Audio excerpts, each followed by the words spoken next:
Le cardinal va être en paix avec lui-même dans la mesure où il avait déjà décidé de rencontrer le pape et de lui porter sa démission. Ça fait 15 jours que le rendez-vous avec le pape a été pris et la raison de cette décision qu'il a prise, c'est bien sûr ce qu'il a vécu au procès, bien sûr c'est tout ce qu'il a entendu au procès, bien sûr c'est les souffrances que ça a suscité et voilà ce qu'il m'a dit.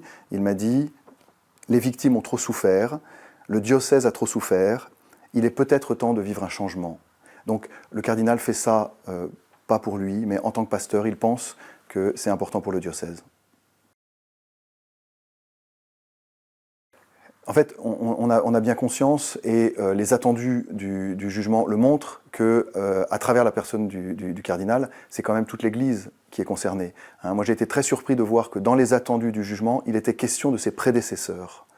C'est à la fois très surprenant, et en même temps, c'est normal. C'est quand même le procès de l'Église, c'est le procès des dysfonctionnements, c'est le procès des silences, c'est le procès de tout ce qui s'est passé, en particulier au moment des faits. Et le cardinal a profondément conscience de porter cela. Il l'accepte même. Et si c'est nécessaire, il l'accepte. Et donc, il pense que c'est bien pour le diocèse, c'est aussi bien pour l'Église. Donc la portée de ce qu'il fait, c'est pour l'Église, j'allais dire même pour l'Église universelle. On est en train de vivre un changement considérable. Il faut que nous vivions ce changement. Et si une telle décision peut contribuer à nous y aider, eh ben, le cardinal y est prêt.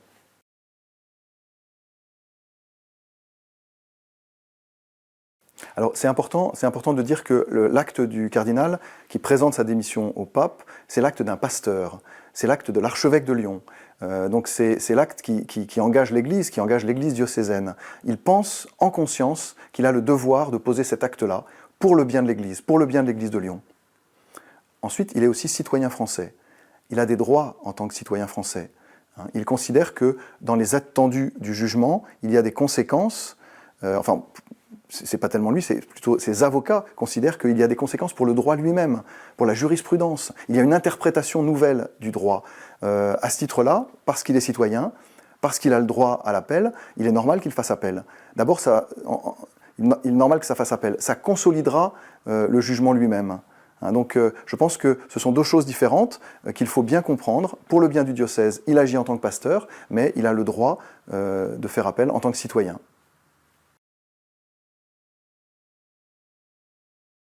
La date de rencontre avec le pape avait déjà été choisie, elle a été maintenue, c'est dans les 15 jours qui viennent. Voilà, je ne vais pas vous donner plus de précisions parce que ça regarde un évêque et le Saint-Père. Et je pense que le cardinal a le droit de garder aussi cette discrétion.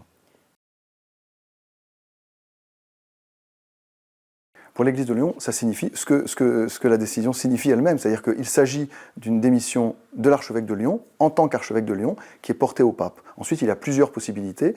Le pape peut la refuser, le pape peut l'accepter avec effet immédiat, le pape peut l'accepter en lui demandant de faire la transition, en étant administrateur diocésain, le temps qu'un successeur soit nommé. Le pape peut nommer un autre administrateur diocésain, ou le pape peut confier la responsabilité, c'est ce que prévoit le droit, à l'évêque auxiliaire le plus ancien, c'est-à-dire Patrick Le Gall, de réunir le collège des consulteurs qui élira un administrateur diocésain. En fait, l'Église demeure, l'Église est toujours là. Moi, je voudrais rassurer les croyants, je voudrais rassurer les chrétiens, les diocésains de Lyon. Toutes les structures du diocèse restent en place, les personnes seront toujours là, l'Église accomplira sa mission. Voilà, il y a juste un changement. Notre mission, nous la recevons du pape. Le cardinal a choisi de la remettre au pape. Nous sommes des serviteurs. Je préfère nettement une église qui souffre, une église en difficulté, une église pauvre, une église même blessée, mais qui soit dans la vérité, enfin, plutôt qu'une église qui brille, une église glorieuse, qui soit dans le mensonge.